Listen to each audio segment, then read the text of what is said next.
no blaming anything. I'm the one who went in there to perform, and my performance didn't go to plan.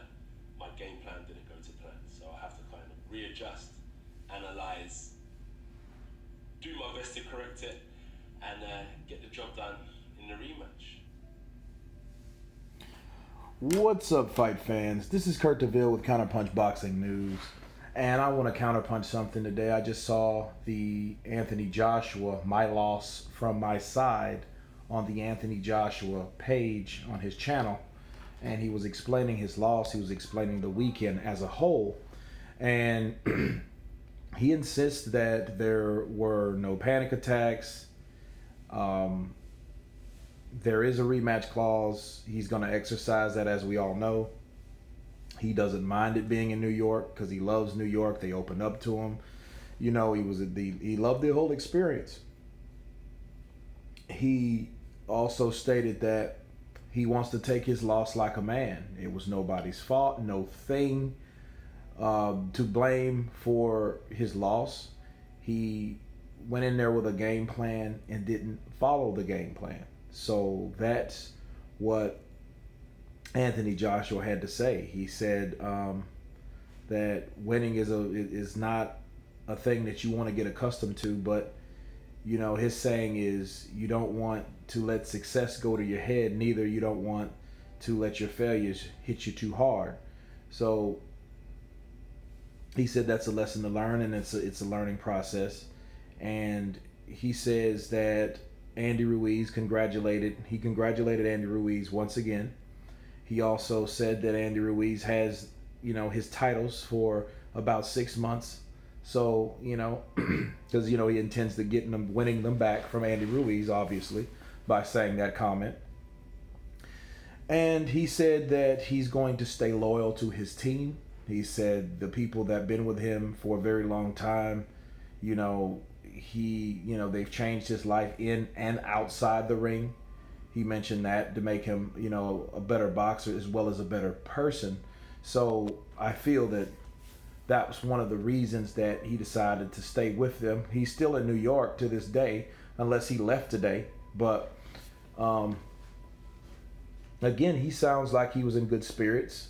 You know, again, he did not have a panic attack or whatnot. Now, he did not go into his father's or explain his father's behavior with Eddie Hearn. He didn't do that. You know, he just pretty much denied everything, you know. And I want to counterpunch that by starting off saying, well, people were expecting an explanation for that.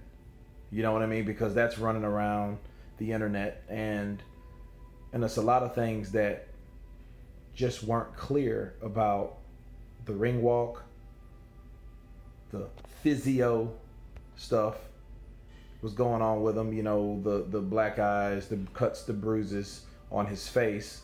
You know,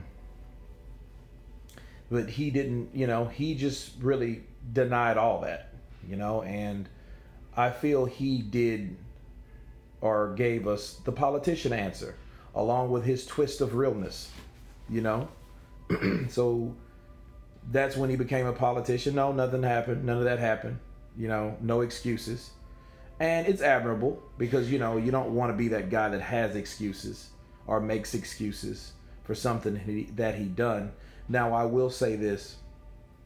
I will say that he didn't execute his game plan, but he's going to come back stronger, and try his best to correct whatever.